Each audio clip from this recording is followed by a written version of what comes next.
Welcome to the Pitchwerks podcast. I'm Scott McTaggart. Over the last 20 years, I've been a sales rep, a marketer, a manager, an executive, a consultant, and an advisor. This show is designed to give you access to my list of contacts so that you can learn more about how to present your ideas at work and succeed in your career. Startups and salespeople, marketers and managers from the Epicast Network in Pittsburgh. It's the Pitchwerks podcast. You have to choose the right word. And I also think it's important because confidence is one of these things where we also tend to associate it with kind of interpersonal communications. Like, do you have enough confidence to ask the girl out at the middle school dance, right? Hey everybody, it's Scott. It's Wednesday and it's the Pitchwerks podcast. And this week it's Zak Slayback here in the studio with me. And if you don't know who that is, I'm about to open just a whole treasure trove of helpful pointers. Trust me, I'm not overselling. Zak's got a lot of different things going on that is going to be useful to this audience just on a very ground level sort of a basis, but he's working on some larger things too. I know you're going to love this guest. Before we get started, I am going to sort of run a couple things past you. First bit is, and I want to do something nice for our friend Aaron Watson over at the Going Deep podcast, because actually Zak is going to be at Aaron's event in January, and I just want to remind all of you that we have our own sort of bespoke discount code for that. Go ahead and check out the episode with Aaron. That was our 50th episode, kind of a big milestone for us. And near the end there, he throws a discount coupon out there for you. That will get you a discount off of the Going Deep Summit, which is January 27th of 2018. And Zak is going to be one of the featured speakers there. So, if we're going to have Zak come on board, talk to me for half an hour, it just seems right that we should also talk about where you might be able to go see him sometime in the future. I'm Scott. This is Pitchwerks. We talk about sales and marketing and startups every single week. If this is the first time you're listening, please subscribe, just because it's not that hard. And frankly, you don't have that much to listen to anyway. So let's talk to Zak. Zak's big on education. We're going to spend a good bit of time on that, but there are a lot of helpful pointers in here for the sales rep, the marketer, the person who's starting a business on top of all of that. I think you're really going to enjoy it. All right, so people tell me that they don't know how I get everything done in a day when they look at all the different things I, stick my finger into, but I've given you someone new to ask that question of. Zachary Slayback. Zak, how are you? I am fantastic, Scott. Thank you so much for coming in. Hey, thanks for having me. You have said some very, very interesting things in a lot of different venues, and there's no prayer that we're going to get to all of it, right? Interesting is a good word to describe them. No, there is even no passive-aggressive sort of tilt to that. You've said really interesting things that our audience will benefit from, even if they're not into everything that you talk about. And it is a wide range of topics, but the first and sort of most accessible, I would like to point out to our group, which has a tendency to be, sales, marketing, and startup type people, right, is you're a rethinker. And allow me to label you that way just for one moment, right? I read something you wrote about how willpower is what you have been told that you need, but really what you need is a system to accomplish your task list. And I was like, this is something we need to talk about, because whenever somebody says your willpower is insufficient, it is an understood sort of criticism. It's you fell short. Your willpower just wasn't enough, right? Yeah, it's like a global criticism of your character. Something almost like that, yeah, right? Yeah. What was the motivation behind that? I mean, is there a personal story behind that particular article, or is it just something that people ask you a lot? It's not so much a personal story as it is, you're sitting and I really like thinking in terms of becoming a better version of oneself, okay. Right? And you find a lot of literature on that. People eat that up on the internet. It's why this like morning routine stuff is really popular on the internet, right? Yeah. It's like there's 4 or 5 people in any internet culture category that they say something one way and then everyone else replicates it, right? Well, because they're starving for content too, though. Yeah, but I think it's also because people see people are imitative creatures. They see, oh, this person wrote an article on willpower, for example, and how great it is to upgrade your willpower and how you need more willpower and you're just lazy. I'm going to write stuff like that, and people are going to eat it up, and they eventually do. But it doesn't actually work, right? For the reason that you noted is people take it eventually as a criticism on their character. Yes. So I think that day specifically, I was just reading a bunch of articles like this, and this is like really irritating. And I'm like, no, this is not how productive people actually get stuff done. So you hung with us and, at our little unofficial Pitchwerks party where you got to see a lot of these people like yourself, right? Who have something interesting that they're working on. Right. And one of the things that I observed, and I meant to say this to you while we were all sitting there celebrating the unofficial, 1 year of the show was, none of those people feels guilty, right? And they're not all millionaires. Mm. They're just doing what they do, right. And they've got something that makes sense to them, and they're doing that, right? And I don't mean to say that like the people who have been on the show are therefore like the role models that the rest of us should follow, right? Like I'm right with you. A lot of your writing is about don't fall into that didactic trap where you just you should accept what's handed to you and then replicate what model you've been given, right? But I had to observe around the room. You just got a whole bunch of people who are like, well, I did this job. There was a pain point. Everyone else was doing it one way. And I said, it seems like we can save time, energy, money, stress, pain if we do it this other way. Yeah, and I think that, rather than willpower, the good way to think of how people like that operate is that they're very effective, they're very efficacious. Mm-hmm. They have something that I call self-efficacy, which is really just confidence. It's like, I want to go out and try something, and I can at least see myself, actually trying it and maybe succeeding at it. Self-efficacy, that's a word maybe outside of people's vocabulary. Yeah, and it doesn't exactly roll off the tongue. No, honestly, I find myself trying to make sure I enunciate properly into this microphone. So why do you choose that as your word? Like, what power does that have that confidence as a word does not have? Because I think, one, confidence is one of these things where it's kind of been killed, unfortunately, by the bullshit self-help gurus. Oh, I get it, right. I think that's part of it. So you're part doing of it's the same thing rebranding. on that, right? You're just basically saying, like, in order, no. In order to probably hear it, it needs to show up in a different... Right. Because if you're going to dismiss a word because you have certain connotations with it, so self-help falls into the same category, and it's been rebranded as personal development, which itself needs to be rebranded now. Yes, of course. You have to choose the right word. And I also think it's important because confidence is one of these things where we also tend to associate it with kind of interpersonal communications. Like, do you have enough confidence to ask the girl out at the middle school dance, right? Walking across the floor, right? Absolutely. Whereas self-efficacy is much more like, if I think about, I want to sit down and write today, no one's going to know whether or not I write. Am I actually going to sit down and write? Okay, so there's a self-starter aspect to it as well. It's more like if you were to see yourself, Scott, like if Scott decides I want to have someone on the podcast, but it's going to take me a lot of work and I'm going to need to do a lot of things to get them on the show. If you were to watch yourself doing that, do you think that Scott would actually get it done? Oh, no, I get what you're saying now.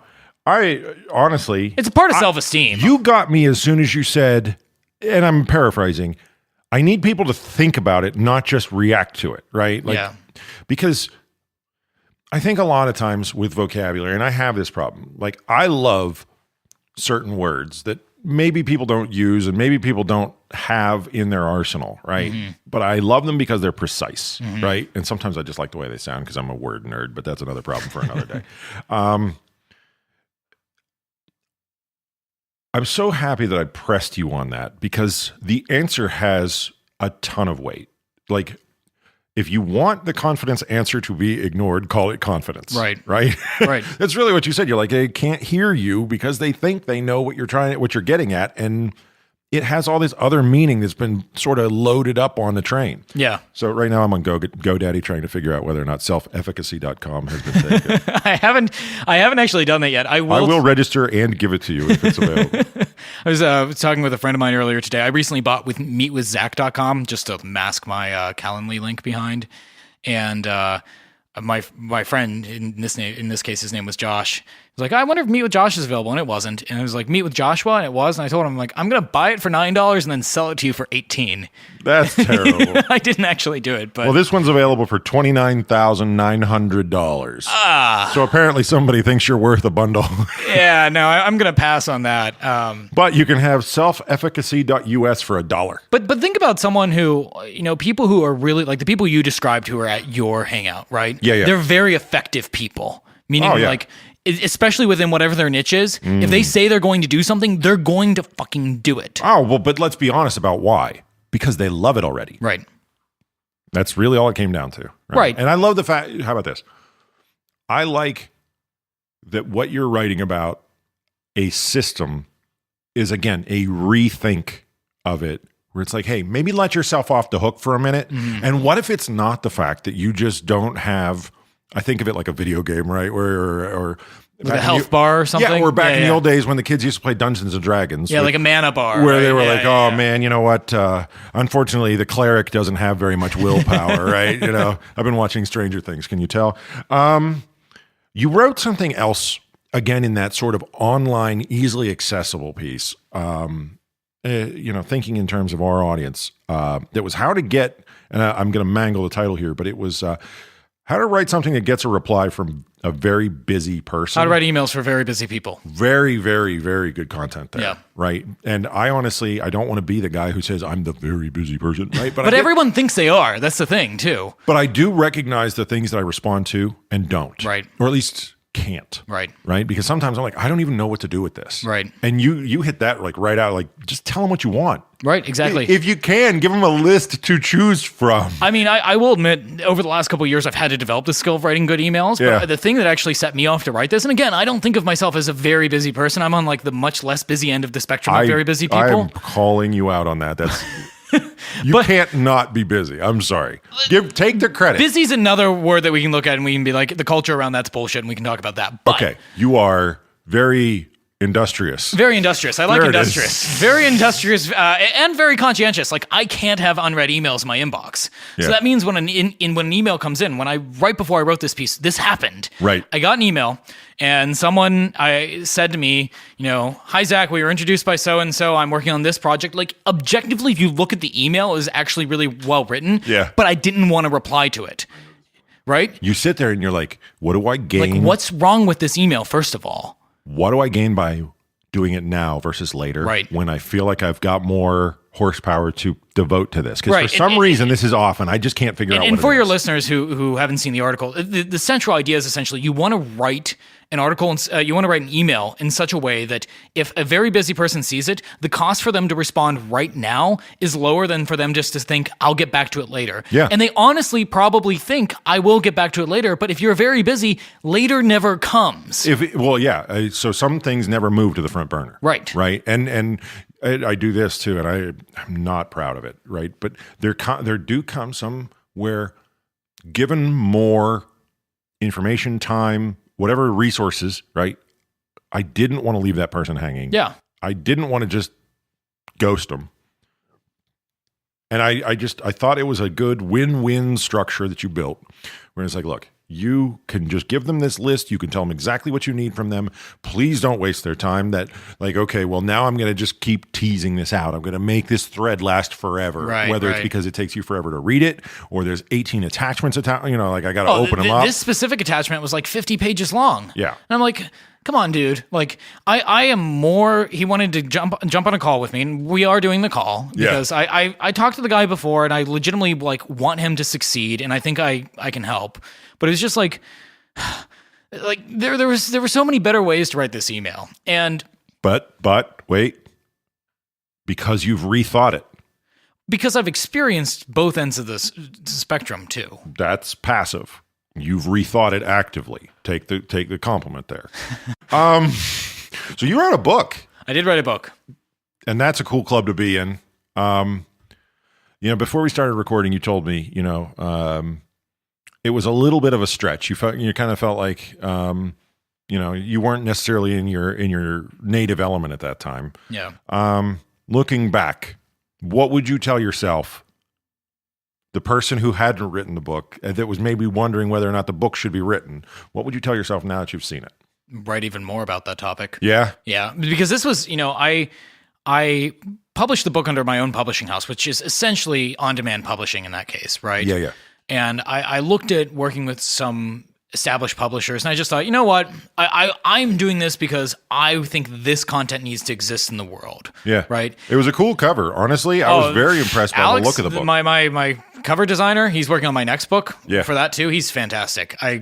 All credit goes to him. I love that cover. It looks really, really good. If you're going to judge a book by its cover, judge my book by its cover. Yeah, for real, right? I mean, you look at a book and I will say this till I'm blue in the face. Everything you consume, buy, whatever, is a statement on your identity, right? Mm-hmm. Is that a book that I would read? Is why the cover has to be designed. Right. And I looked at it and I was like, that's a book I would read. Yeah. No, I mean, the conversation on that was like, what's a symbol of school that's not a symbol of education? Right. And he sent back to me this picture of a broken number 2 pencil. I was like, yes. That's why you hire the best, right? So you looking back, acknowledge that you felt like the fish out of water, right? Yeah. And now you're telling that person, swim more out of water. Right. Yeah. Because, the conversation you and I were having before this started was, I was doubtful that anyone wanted to read anything really written by me because I really hadn't achieved anything that was particularly noteworthy at that time, right? You read a book by, like Ray Dalio's Principles, right? Like Ray's a billionaire and it's like the first book he's written, blah, blah, blah, blah, blah. And like people buy it and people read it. I'm reading it right now, right? But at the same time, one of my colleagues at the time looked over at me and he's like, no, you absolutely need to write this because people want to hear from people who are going through something that either they are about to go through or that's like one level removed from them. Yeah. Right? So the book was all about my experiences with education because I was working at a company that was in the education space at the time. I consider myself an educator at the end of the day. Like if I had to ascribe a label, educator is the one I really like. I like Rethinker because I keep using it. I like Rethinker. Rethinker is a good one. Joe Rogan has collector of interesting ideas to describe some people, which I kind of like, but he kind of uses it as a dig. Yeah. So I'm not going to. Yeah, let's not go there. Not going to go too far into that one. Like, honestly, you're the why guy. Yeah, I understand. I have absolutely no authority or power of attorney to rebrand your whole operation here, but I got to tell you, rethinking is the pivot we keep making on every one of these things. It's like, well, there was a word, but then people made it suck. And we were like, well, education's one of those words. It totally is. Right? And this is one of the things I write about in the book. That's your point in your book, is you're saying, like, it started out great. Yeah. But then we started getting used to certain, I'm going to call them habits, right? That became priorities somehow instead of just habits. Right. And then we can't get rid of them. Right. And education is one of these things that you talk to everybody and everyone thinks is a good thing, but at the same time, they think that we're not doing it right. Well, right? Okay. So back to something else that, I say all the time. It's like, everyone wants to pronounce things as being broken. Right. But I like the idea that you are sitting back and saying like, well, if I had to just completely rewrite the book on education, not the book that you wrote, but the one that everyone seems to be following. The capital B book. Oh yeah, right? Yeah. Like the what's the playbook for a teacher? What's the playbook for a school district? Right? You're saying this is how I would do it, and I'm using small moves, small logic to build something that feels right on a grander scale. Right. But it all starts with the same thought process. We had an idea.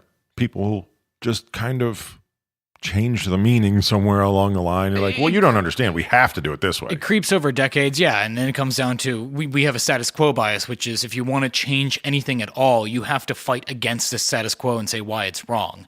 Whereas I think a better way of thinking about it is this first principles thinking, where it's like, what is the purpose of education? Right. What should an educated person know how to do? Yep. And I think that splits into two categories, right? An educated person in the broader sense needs to know how to navigate their life and navigate towards a fulfilled life, right? Yes. And there's a lot of philosophical debate on like what that means, but I think that's one of the important questions people need to ask. And just because it's philosophical does not mean it does not have merit. Oh, absolutely. It's something I want to underline twice. If School I were to, is not about jobs. If I were to ascribe another label to myself, I'd consider it practical philosophy. So I think that there's a lot of questions here that we really seriously need to ask. The prevalence of depression among people under the age of 30, among people at their midlife crisis today, is a really good indicator of these questions. People have a crisis of meaning, right? The other is that you actually need to have like the skills, and in my case, I think these are professional skills. So I kind of sit in the professional development space for this reason. Yeah. That once you know like what your life ought to look like, Yeah. you can go out and you can build it. Yeah. Right. Like that, you don't sit back and you're like, well, I just can't learn those skills, or I don't know those people. Yeah. It's like, it might be harder for you, yes, but you can actually learn those skills and you can go at that. People don't want to have a fight. Yeah, people will take the path of least resistance. Conflict scares people. Unless you're a highly disagreeable person, yes. Well, and me. Yeah, well, me. you and I, right? I value it. I legitimately value conflict as long as it's respectful. Right. And I think that conflict, and again, this is one of these areas where I think that the use of the word it's been beaten to a pulp, and people are averse to it because of the way the word has been used for so long. Like, people need to ask each other, like, why are we doing things? And unfortunately, what that will lead to naturally is conflict.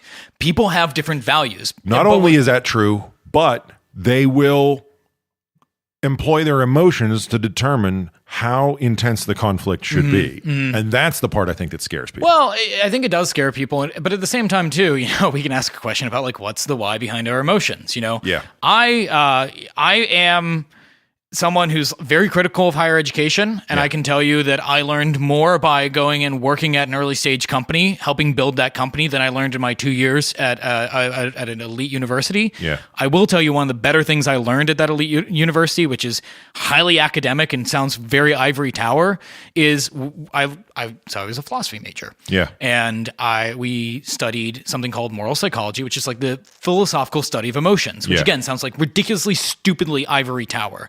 Until you start thinking about... Yeah, there's definitely some cake eater notes in there, but I think you're okay. Yeah. Go ahead. We'll allow it. Well, like, until you start thinking about... Once you think about these things explicitly, and then you experience something like resentment, right? Philosophers really like to study resentment. Yes, I've never understood that. Go ahead. They really like to study resentment because it's a really clean feeling, right? And by clean, well, again, academic. It's clean in the sense of like, if you and I are sitting on a Port Authority bus, I get up and I stomp on your toe, and it's obvious that I knew you were there. Why do you feel resentment? You feel resentment because you had an expectation that I'm not going to do that, right? And then I violated that expectation, right? And if we understand that like most of our emotions, positive and negative, have to do with the expectations we hold about the world around us. With you. We can actually get our emotions much more under control, and we can use them much more productively. So if I feel really grateful for something, it's because somebody exceeded my expectations in that case. Yeah. So we can talk about self-help bullshit, but actually one of my favorite sayings is one that comes from the Tony Robbins world, which is, lower your expectations. Raise your standards and lower your expectations. Yeah. Because when you do that, you're going to get a lot more incisive insight about how you personally navigate the world and the feelings that you feel. I would say that some of the people I admire the most are the ones that tell you it's how you react to the world that is bothering you. Like it's your stress level is caused by the way you're reacting. Right. Right. Like if you had no idea that it was possible someone could step on your foot, okay, maybe, right? Right. But once you found out it was possible, like you have to understand it's a certain, and I guess I'm a mathematical thinker to a certain extent this way. I'm like, okay, so 0.3% of the time that I'm on the bus and someone is like, it's my turn is honestly how I think about it. It's like, oh, well, this must be my turn. Yeah. Right. And it keeps me a little bit If zen. you understand, there's just like malevolent people in the world. And like right, one of the things I think of it like what do you call it? An insurance person, right? I was just like, okay, I have actuarial thinking here. 3 times out of 1,000, that toe's just toast, right? Well, backing up to what we were talking about a couple minutes ago, I think that understanding that, people like that who are totally okay with stomping on your toes on the Port Authority bus exist in the world, and how do you deal with them? That's one of those important life skills that people just, they very rarely pick up through traditional systems. So I'm going to make you king for a day. What is the one change you make? Besides abolishing the monarchy? Okay, for 2 days. Okay. You can do that on the second day. Okay, I'll do that on the second day. But the one requirement is that the one change you make cannot result in revolution. Okay? Revolutions tend to be messy anyway. I mean, this is a serious. So we're not thinking the revolution, Zach. Stop right there. I'm not a fan of revolution. I get it. No. But Right? don't rethink the question. Reformation, not revolution. What I'm saying is you have to make a change. You can cut all the bureaucratic red tape. Okay. Right? But the parents and community members have to accept it. Okay. Like, and I don't mean accept it like love it. Just not take up arms against the monarchy, right? So what do? I get rid of compulsory schooling laws. Okay. And I'm not saying this is the same thing as like abolishing public schools. No. You're saying take away the law that says you can go to jail for not sending your kids to school. Right. Because then what parents are forced to do is actually think, why am I sending my kids to school? There isn't this cop out anymore where it's like, well, I just have to, right? Yeah. It's you actually don't have to. And, there are practical have-tos, like maybe both parents work, right? Or maybe they can't afford some sort of alternative, right? Or they don't live in a community with alternatives. That's fine. So you're removing one of the have-tos. I'm removing the biggest affect have-to. most people. Right. Out of everybody. I'm removing the biggest have-to, right? So now, devil's advocate, okay? If I'm the person who's trying to foment revolution, I will then say, well, King Slayback may have his opinions. Great name for a king. There you go. King Slayback doesn't think about the people whose parents don't sufficiently care. Right. Right? And I know that this is not the first time you've had this conversation, but I want to give you the opportunity to sort of now take this mental exercise to the to the audience, I guess is a better way of saying it, right? Because it's easy for them just to say, Zach doesn't understand. Right. And not give you the chance to answer. Right. That's what would happen next. Right. I want to give you that chance to that skeptical person to tell them why you think what you think. Well, this happens with a lot of discussions around education. Yeah. Right. Is people fall into something that's called the nirvana fallacy. And it's where you compare a proposal against an ideal state. Yes. Where like what you have to do is you have to compare the proposal against the realistic alternative. The realistic alternative, unfortunately, is in the United States, if your parents don't care about you being educated, you're going to be pretty poor off being sent to school too. Yep. And because your home life is going to bleed into other areas, and it's going to negatively affect you across the spectrum. I think the thing is, though, that there's as many ways to learn as there are learners, right? Yes. And there are certain things that work better on average than others. So, like, one is that human beings are hardwired to learn really well through play. So, generally speaking, education systems and setups that prevent people from being able to play with the information that they're learning are going to be worse at educating people than systems that allow people to play, right? Yeah. And there are implications from that. And you can take those implications how you want. But I just think that, people need to stand up and say, there has to be a better way of doing these things. But that's it, right? Well, this goes back to, what we were talking about earlier, that I think that education falls into two buckets. How do I navigate my life? Yep. And what do I actually need to know in order to do that? Yeah. Right? And if you don't know the first one, it's going to be really hard. You're going to feel overwhelmed with all the options that are available in the second one, right? Yeah. We found that it tends to be that instead of in their teens, people learning this first bucket of questions, like what do I want to be? Who do I want to be? Yeah. Right? It's kind of pushed off into college. Then we wonder why college takes on average 5 years for people, right? And they change their majors 13 times, right? And they still come out and they still don't really know what they want to do. And if people don't properly have the skills in the first bucket in order to navigate the second, you're going to find a lot more confusion like that. Can I, as a pitch writer and copy person, rewrite that maybe? Sure. No, because I think it's a point you want to make. No, it is, yeah. And it does touch on everything that you're saying, but I think maybe... It's definitely one of these points where I sometimes get stuck because, again, we're asking a lot of why questions, right? Got to. I like to sit and I like to look back and I'm like, how did I get to where I am now? Yep. Right? And I tend to find that those are the buckets that a lot of my work and thinking falls into. Yeah. And it's like, okay, why are they falling into those buckets? And then I realize it's largely because I've worked with a lot of educators, I've worked with a lot of corporations, and I've worked with a lot of young people who these are the big pain points they have. But they're not, that doesn't come off really well in copywriting. Right? Well, let me try. Okay. And I may fail horribly. Take solace in the fact it will not nearly be the first time.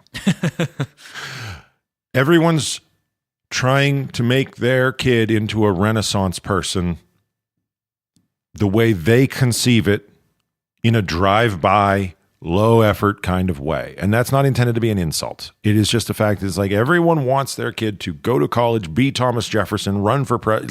Right. And the opposite end of that spectrum is the Tiger Woods problem, right? Where somebody put a club in his hand at 2 or 3, and people argued that that was unhealthy. This is the tiger parent problem. It really is Right. a tiger parent problem. Right. But it can go the other direction, right? It can be you're trying to spread yourself across too many things.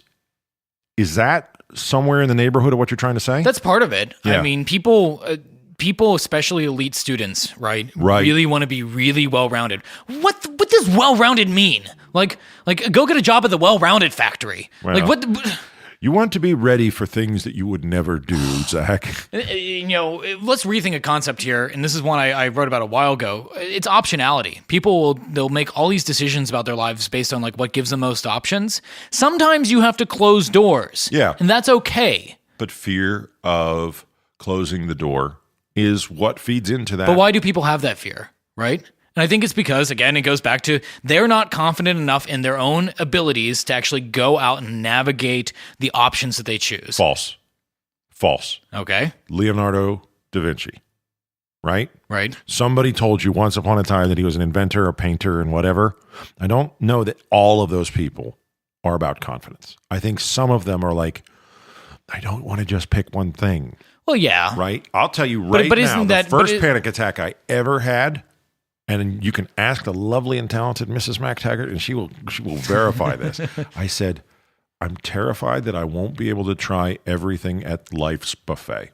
Mm-hmm. I think I said this to you when we actually did our pre-meeting, and I'm pretty open about this issue. Like, I one of the hardest things for me when I first started having the problem was the fact that nobody ever had spoken to me bluntly about what I was now experiencing. Like, I didn't hear about panic. Right. And the thing that hit me was, I want to taste everything on the buffet. Mm-hmm. And that means I need certain things: access to the buffet, a fork, like an understanding of what is poison and what is condiment and what is food. But you right? can't just study buffets for your whole life without actually going to the buffet. You're not wrong, right? But I am saying that it does. You were talking about an epidemic of anxiety under 30. And I'm just saying that people are now, they have studied the buffet. Mm-hmm. The buffet is on like a million channels, Mm-hmm. whether you're talking the internet, whether you're talking television, whether you're talking podcasts like this one, right? You hear about interesting people and you go, Yeah. man, why can't Yeah. I try that? I want to jump out of a plane. I want to invent a new heart valve. Yeah. I would like a lot to be able to speak French, right? Mm-hmm. Today, more than ever, we are educating ourselves with just the names of the items on the buffet. Right. So it's not that I know that you're wrong. I am going to just say that I think it is at least equal measure that we've educated ourselves so much to how many cool options there are that sometimes there's a fear of missing out. I can throw out. I can always use a little bit more nuance at times. You and I were discussing this before we started. It's like I've been on podcasts before where I'm doing it at like a conference where I'm being paid to speak, and I open up by saying that the specific industry I think is like terrible. So let's talk about this stupid. Wait a minute. Wait, this is gonna go.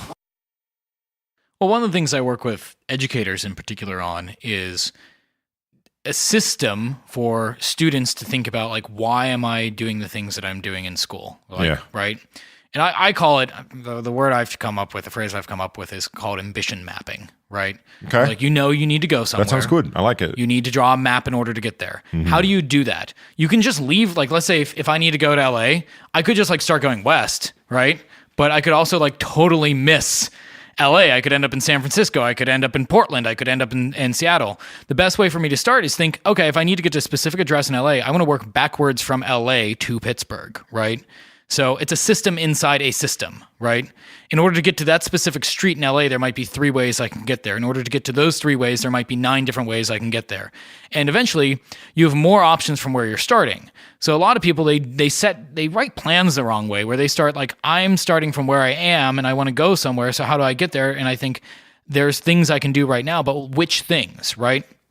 Or it's better to start where you're going, work backwards, and there should be like one thing in the system you can do right now in order to start moving towards those things. I am now the proud owner of ambitionmapping.com. Who loves you? If somebody wants to check out what you're working on, where would they find you?